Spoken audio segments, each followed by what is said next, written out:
Shalom, shalom a todos que están mirando. Le habla Davino Moshe Otero de los Caminos de Israel.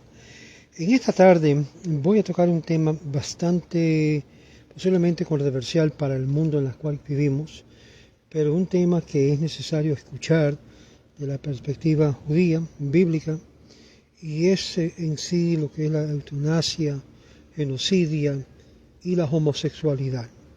Son tres conceptos o temas que debe de ser tocado más en particular tema por tema. Pero en general, no sé si ustedes han oído, pero en Cuba están hablando de aplicar la eutanasia a personas, a pacientes que ya están viejas, que ya están enfermos, no hay lo que es los materiales para ayudarlos y por lo tanto están proponiendo en la Constitución cubana de eliminarlos. Esto se llama genocidio de un plano global. Yo le he dicho a mucha gente que en sí lo que quieren hacer en Cuba con la población cubana no es solamente para depopular la ciudadanía cubana, pero es lo mismo que están haciendo dentro de los foros mundiales de la economía mundial, que esto ha sido su plan de tratar de depopular el mundo, de traer abajo lo que es remover los enfermos, es decir, ponerlo a un plan de muerte. Algo que vamos a ver que dentro de los conceptos bíblicos, dentro de los conceptos judíos, está totalmente prohibido, y más cuando tiene que ver con un gobierno. Los gobiernos del mundo son establecidos para proteger y guardar lo que es la ciudadanía, no ser las causas de muerte de su propia ciudadanía. Como regla general, todas denominaciones de judaísmo prohíben el suicidio, incluido el suicidio asistido y la eutanasia. Sin embargo, hay cierto margen para matices al respecto, pero el judaísmo en general enseña que no somos dueños de nuestro propio cuerpo, no como están gritando las mujeres, que este es mi cuerpo, yo hago lo que me da la gana. No es su cuerpo.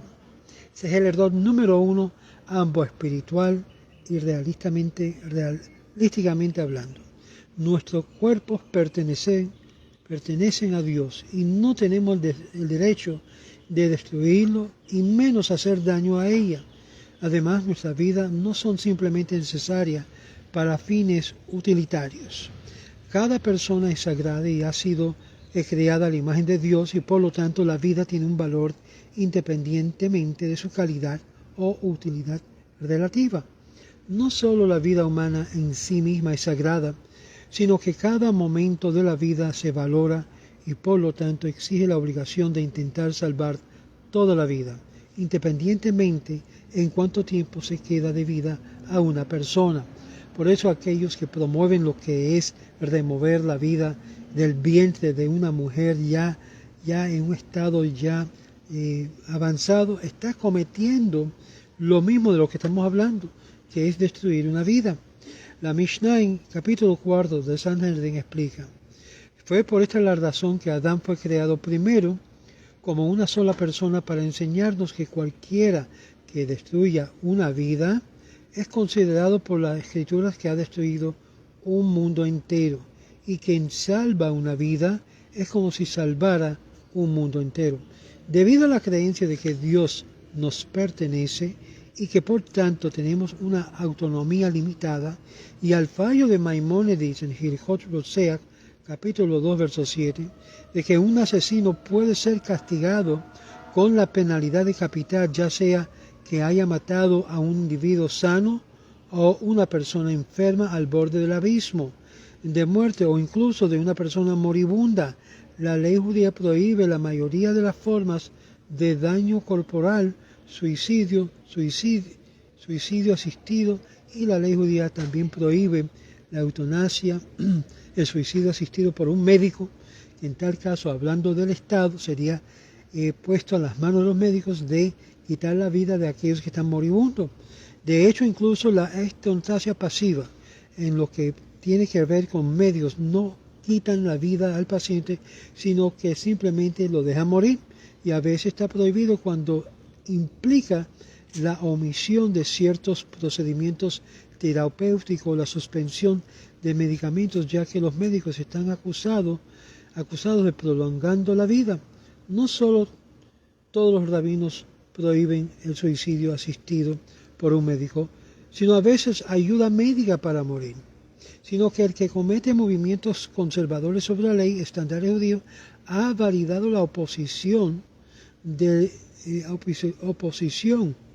del rabino Elliot Dov a la eutanasia y suicidio asistido por un médico. Vean por favor la obra de Asuntos de Vida y Muerte, página 185.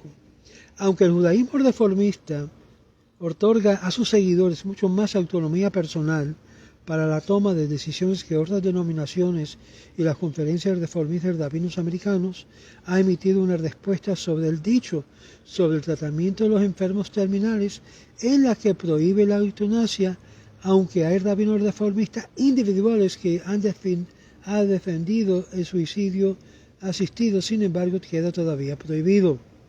Si bien el suicidio asistido a la eutanasia son tabú, ciertamente hay situaciones en las que la ley judía permite suspender tratamientos agresivos para mantener la vida, y según muchos rabinos conservadores, la mayoría de los reformistas, esto incluso retirar la intervención para mantener la vida.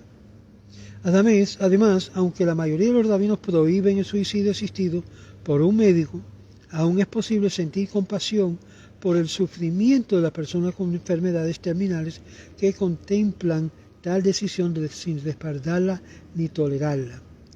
Después de todo, hay ciertos casos de suicidio, como el del rey Saúl, registrado en el libro de 1 Samuel, cuando cae sobre su propia espada para no ser capturado por los filisteos. 1 Samuel, capítulo 31, versos 3 al 4.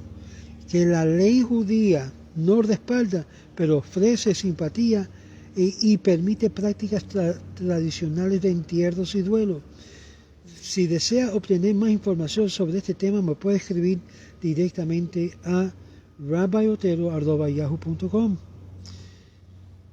De hecho, hay incluso momentos en que la ley judía permitir orar por la muerte de un paciente terminal que sufre, mientras que al mismo tiempo nos obliga a hacer todo lo posible, incluso violar las leyes de Shabbat para prolongar su vida. Por eso que aún una persona que está enfermo y necesita ser llevado al hospital de emergencia porque hay una emergencia, porque es lo que es para salvar el alma, para salvar la vida, está permitido aún quebrantar el Shabbat para esto. Sin embargo, aún se ofrece esa simpatía, y la práctica de entierro y duelo todavía queda como parte de todo el proceso, inclusive para prolongar su vida. Por lo tanto, incluso aún cuando se prohíbe este comportamiento en práctica, hay espacio para mostrar cierto nivel de comprensión y compasión para el paciente. Este permiso para orar por la muerte de un paciente se basa en la historia de la muerte del rabino Yehuda Hanasi, el autor de la Mishnah y uno de los más grandes rabinos talmúdicos.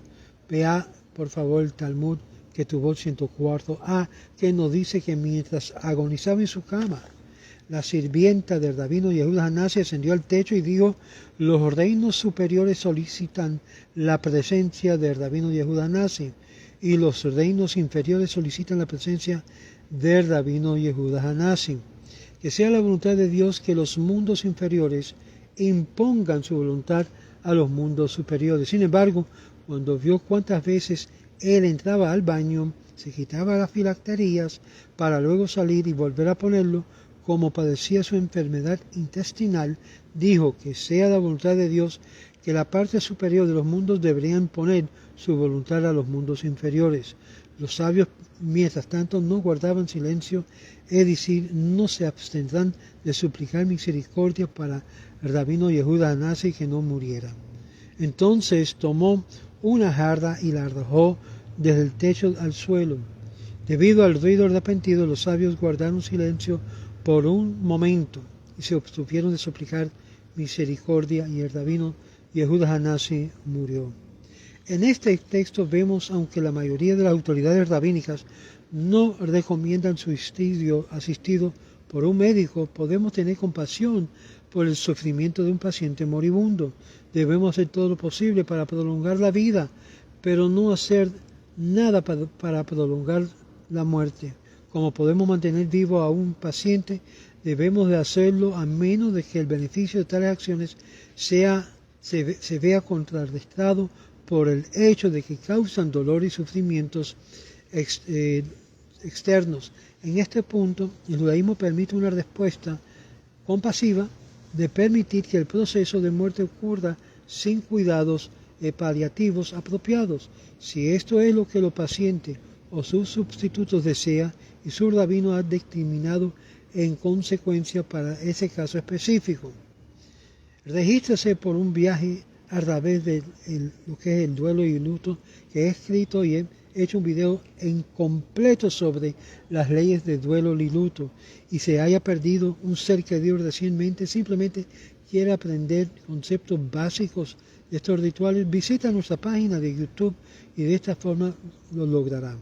Ahora, ¿qué tiene que ver esto de lo que es la eutanasia, el suicidio, la genocidia, con la práctica del judaísmo? Porque en sí solo vamos a ver el que practica la homosexualidad, con la excepción que adoptan a un vientre de una mujer, la inseminan y producen hijos, en sí es una relación de mortandad. Mueren, porque una relación de hombre a hombre no puede reproducir, no sea de que haya una intervención de una mujer en ella. Punto de vista de la homosexualidad en el judaísmo y esto es al fuente de lo que surge en la postura tradicional del judaísmo acerca de la homosexualidad. Los asuntos relacionados con ella son bien conocidos. Dos versículos en particular nos hallamos en Levíticos 18, verso 23 y Levíticos 20, verso 13, que expresan una condena equívoca de la homosexualidad masculina, aunque no está claro si a lo que se refiere es el acto sexual que lo condena o todos los actos sexuales entre hombres. De acuerdo a Levíticos 20, verso 13, si un hombre se acuesta con un hombre como se acuesta con una mujer, ambos han cometido abominación, eso se llama en hebreo to'eva, y seguramente morirán. Ahora, ¿qué significa eso? Que morirán. Hay mucha implicación sobre esto. Si alguien lo ve y lo mata, está sobre su propia cabeza tal muerte, o que morirán de sí mismos por practicar este hecho. Eso es claro porque no pueden reproducir.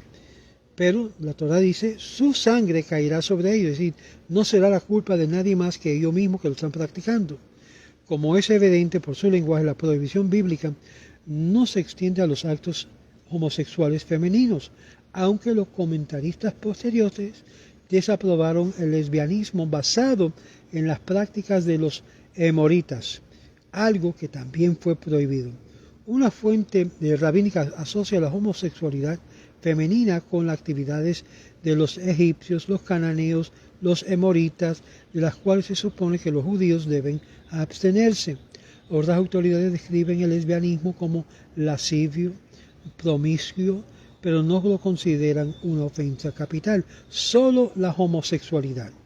Los versículos de Levíticos también implican que es el acto sexual homosexual y no la persona homosexual lo que se obedece, es el acto, no la persona. Se ha prestado mucha atención a la palabra to'eva acá en hebreo, aunque la terminología parece insensible. La misma palabra en Deuteronomio capítulo 14, verso 3, en referencia de animales prohibidos. Varias fuentes tradicionales templan la aspereza de la abominación al citar la falta de potencial procreativo como la razón de la naturaleza abominable del acto homosexual. Curiosamente, el libro medieval del Sefer HaHinuch compara el sexo homosexual con casarse con una mujer estéril. No obstante, la posición judía tradicional sobre la homosexualidad sigue siendo difícil para muchos judíos de la mentalidad liberal y la denominación liberales que han abatido este tema hasta el punto que los gays y los lesbianos pueden integrarse plenamente en sus comunidades religiosas, algo que está prohibido dentro de comunidades observantes y de enseñanza de la Torá. Le habla Rabino Moshe Otero de los Caminos de Israel. Espero que esto le aclare un poquito la posición judía de ambos, lo que es la eutanasia como también la homosexualidad, que tiene una conexión muy íntima en la cual incurre automuerte, se está matando a sí mismo cuando practican estas cosas, y está prohibido a los gobiernos del mundo de formar o iniciar o alimentar a que se haga esto por la sencilla razón que está produciendo muerte en la civilización. Da para qué decir que aún este país, los Estados Unidos, aprobaron el casamiento homosexual, algo que la Biblia y la tradición judeo-cristiana claramente lo llama abominación. Piensa por qué aquí en América está habiendo tanta muerte como nunca lo hemos visto, tantas catástrofes como nunca lo hemos visto en la historia de los Estados Unidos. ¿A quién tenemos por encima? Ya usted sabe, la mismo vocero de estos actos inmoral y esta corrupción que está descendiendo de lo más profundo. Shalom, shalom.